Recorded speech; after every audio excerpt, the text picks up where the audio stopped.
Fala quinto ano B. Hoje na videoaula de geografia nós vamos falar sobre o espaço urbano, o espaço onde nós vivemos, a cidade. Então, capítulo 2, representação do espaço urbano. Então, para iniciar, vocês têm aí uma letra de uma canção muito antiga, lá de 1956, onde o autor da música ele vai falar sobre os tempos dele de criança. E aí vocês estão vendo que várias das coisas que ele cita ali hoje em dia mudaram muito, né? Então, ó, aos domingos, missa na matriz, da cidadezinha onde eu nasci. Ai meu Deus, eu era tão feliz no meu pequenino Miraí. Miraí é um município, tá bom? Onde ele nasceu e foi criado. Eu, igual a toda meninada, quanta travessura que eu fazia, jogo de botões sobre a calçada, eu era feliz e não sabia. Então, ele foi criança num período onde era muito mais seguro para os pais e para as crianças brincarem na calçada, em frente à casa. Você não tinha tantos problemas nas ruas, o trânsito era menor, o crime era menor. Então era mais tranquilo para os pais deixarem essa cena aí se repetir todos os dias. Então vocês têm algumas questões ali, né, para nós conversarmos.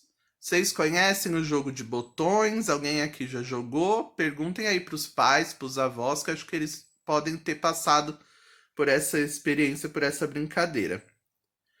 Aí também eles falam um pouquinho sobre as brincadeiras de antigamente. Então é legal nesse momento vocês chamarem o pai, o avô, a avó, bisavô, para contar para vocês que brincadeiras que eles faziam durante a infância. Por último ali, você sabe o que é uma igreja matriz? Então, pessoal, a igreja matriz é simplesmente a principal igreja da cidade. Então, todo município tem uma igreja que é maior que a igreja principal. Ela vai comandar as outras igrejas menores, as paróquias.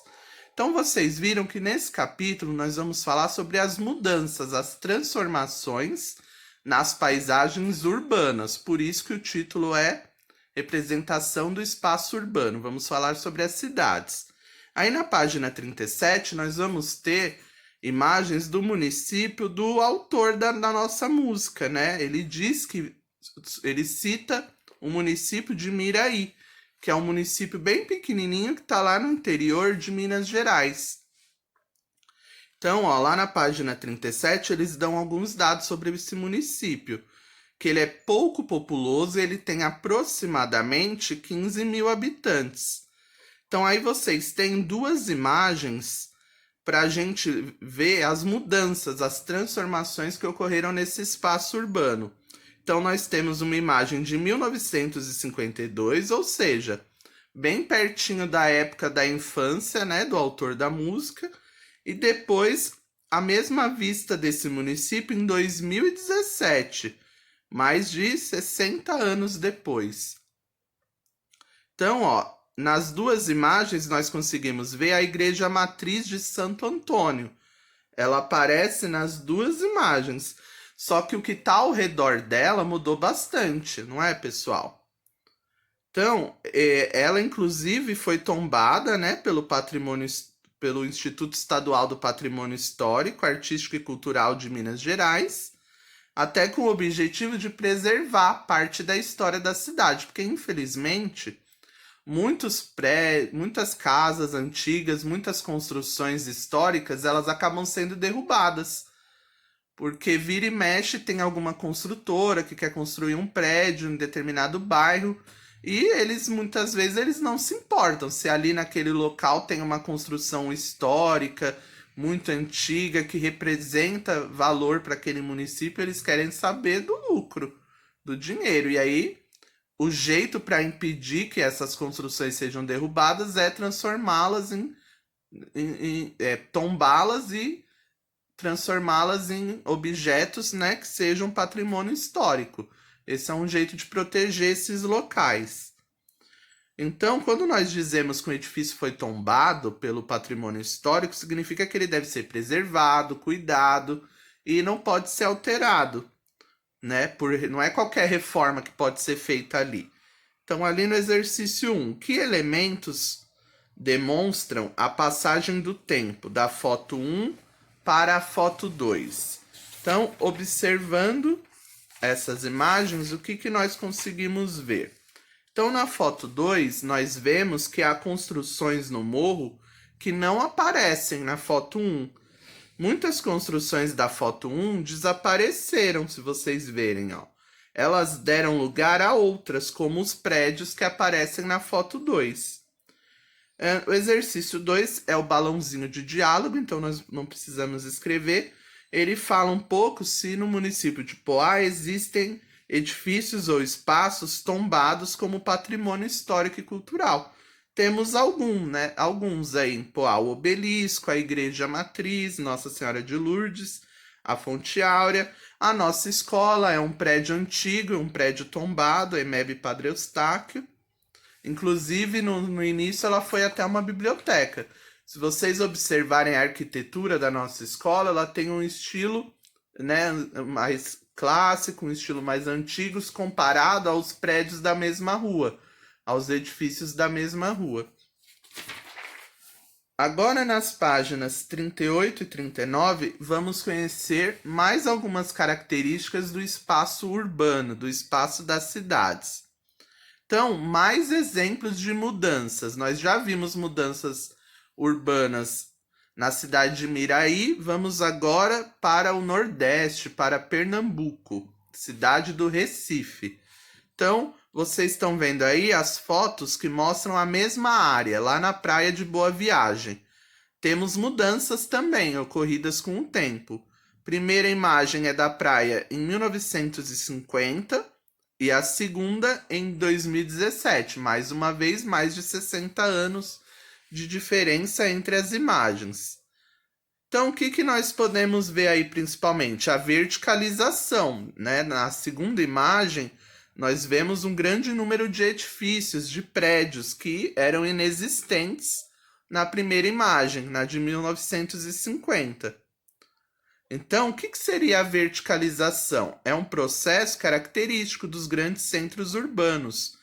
E ele permite o quê? Que em uma parcela menor de terreno sejam construídas múltiplas moradias ou salas, né? Escritórios para médicos, dentistas, advogados. Então, do ponto de vista das pessoas, é interessante, porque elas conseguem morar ali perto da praia e a construtora consegue atender várias famílias, né? Várias moradias que, se fossem casas, por exemplo, horizontais, isso ocuparia um espaço muito maior. O prédio, o edifício, como ele é vertical, eu posso agrupar vários edifícios ali e eu não vou ocupar tanto espaço, ao mesmo tempo que eu vou colocar o número de pessoas vivendo ali muito maior se fossem casas, né? Se fosse num espaço horizontal. Então aí vocês têm depois o relato de um arquiteto e urbanista que mora no Recife e ele vai falar um pouquinho sobre as diferenças que ele percebe entre antes e agora. Então vocês vão fazer o exercício 1 dessa página. O exercício 2 é o balãozinho, então não precisa. Aí na página 39, vamos continuar analisando as mudanças nas paisagens urbanas. Então, é aquilo que nós já vimos. Novos elementos são construídos, elementos antigos são derrubados, são demolidos, ou, felizmente, em alguns casos, eles são renovados, eles adquirem novas características, mas sem deixar de lado a arquitetura principal. Então, nós vemos, isso acontece na maioria das cidades. Se vocês saírem para passear com os avós ou até mesmo com os pais, podem ser que na rua, no bairro, vários espaços que vocês tenham memória da infância já não existam mais. Esse é um processo constante. Então, ali na página 39, eles falam alguns dos problemas que essas mudanças trazem para as cidades. Essas transformações, infelizmente, muitas vezes elas ocorrem sem planejamento. Então, por exemplo, aqui perto um bairro vizinho do meu, chamado Tucuruvi, já existia um shopping. Esse shopping já tinha prejudicado o trânsito ali do bairro. O que eles fizeram? Construíram um outro shopping praticamente no mesmo quarteirão. Então vocês imaginam um bairro que era residencial, esse bairro depois nos anos 70 ganha uma estação de metrô, ou seja, já aumenta o fluxo de pessoas que vivem ali, para agora, né, nesses últimos 20 anos recebe um shopping e agora nos últimos 5 anos outro shopping. Então imagina o trânsito, isso não foi planejado, a construtora comprou o terreno, construiu, mas você vê, a prefeitura nesse caso não teve essa preocupação do depois, de como ficaria o bairro. Então, esse crescimento desordenado, ele costuma causar alguns problemas nas cidades, e eles citam isso aí. O principal é a qualidade de vida, ou seja, se você ir da sua casa até o dentista, que é no mesmo bairro, você vai de carro e você ficar parado no trânsito. Isso vai atrasar, vai custar tempo da sua vida, vai fazer você deixar de fazer outras atividades de repente. Ou se não, problemas relacionados à poluição sonora de carros, de veículos, ou mesmo do barulho das pessoas circulando ali. Outros exemplos que eles dão aí no livro é também indústrias e moradias que acabam se instalando em áreas de encostas, áreas de mananciais, ou seja, prejudicando o meio ambiente, trazendo a poluição dos rios, córregos, erosão do solo e etc. Então são vários probleminhas aí. Temos aí também nessa página 39 exercícios com balãozinho do diálogo. Vocês estão vendo uma charge e depois a questão. Qual é o significado da palavra cidadania? Cidadania nada mais é que a qualidade de ser cidadão com consciência dos seus direitos, deveres e também participar da sociedade com uma atuação sempre ativa. Isso é ser um cidadão. Que problema característico das grandes cidades brasileiras é retratado na charge? Então, essa charge mostra para vocês a ocupação irregular de áreas de encosta e os deslizamentos de terra. E aí tem uma ironia, né, do chargista. O que está ali rolando pelo barranco? A palavra cidadania, ou seja, que aquelas pessoas que vivem ali, elas não estão sendo tratadas como cidadãos, os seus direitos não estão sendo respeitados. Então ali eles comentam qual a relação entre os problemas retratados e o exercício da cidadania. É isso que eu falei, essa relação dos direitos e dos deveres.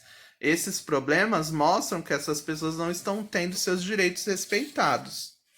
Aqueles direitos que vocês já conhecem, direito à saúde, educação, a uma moradia digna, a segurança, liberdade de expressão e etc. Para terminar, páginas 40 e 41 vão tratar de transformações urbanas, mas planejadas. Então, não é toda transformação no espaço urbano que é desordenada, que é feita de qualquer jeito. Um maior exemplo que nós temos aqui no Brasil é a construção da nossa capital, Brasília, lá no Distrito Federal. Era tudo mato, lá por volta de 1940, 1940 e pouco, e o presidente de então, Juscelino Kubitschek, decidiu transferir a capital do Brasil, do Rio de Janeiro, para uma área central no mapa. E essa área central, ela se localizava dentro do estado de Goiás. Foi aí que nasceu o Distrito Federal, contendo a nossa capital, Brasília. Se vocês olharem no mapa, está bem no centro do nosso país. Essa foi uma cidade planejada. Então, desde o início, foi contratado um profissional, vários arquitetos, vários engenheiros para planejar essa cidade. Então, ela foi uma cidade que já nasceu com tudo planejado: ruas, avenidas, o formato das ruas, o formato das avenidas. Então, ela foi construída no final da década de 50 e inaugurada em 21 de abril de 1960. Então, se você comparar com Curitiba, Rio de Janeiro, São Paulo, que tiveram esse crescimento desordenado, rumo às periferias, às áreas com encostas, com mananciais. Isso em Brasília não ocorre. Foi tudo planejado. Por quê? Para cumprir determinadas funções, para atender as pessoas que viveriam ali, deputados, senadores, etc. Os prédios públicos, das secretarias, dos ministérios, tudo isso foi planejado. Inclusive, na sua construção, já planejaram áreas verdes, parques, tudo para as pessoas terem uma melhor qualidade de vida. Essas são as características de uma cidade planejada. Então aí vocês vão fazer para mim a página 40. Vocês vão ter um texto só para vocês lerem ali no exercício 1. E no exercício 2 vocês vão desenhar como que vocês imaginam ser uma cidade como Brasília, uma cidade que foi construída para ter um formato de avião. Então não é só desenhar a rua, a avenida em formato de avião. Vocês também podem desenhar prédios, comércios, residências, escolas. O espaço é pequenininho, mas reduzindo dá para ficar bem legal. Aí a página 41 vocês não precisam fazer, porque tem aquele selinho do diálogo. É só para vocês darem uma lida e fazerem oralmente. Então, para essa semana, vocês enviarão as páginas 38 e 40. Essa foi a videoaula de geografia. Bons estudos, até a próxima.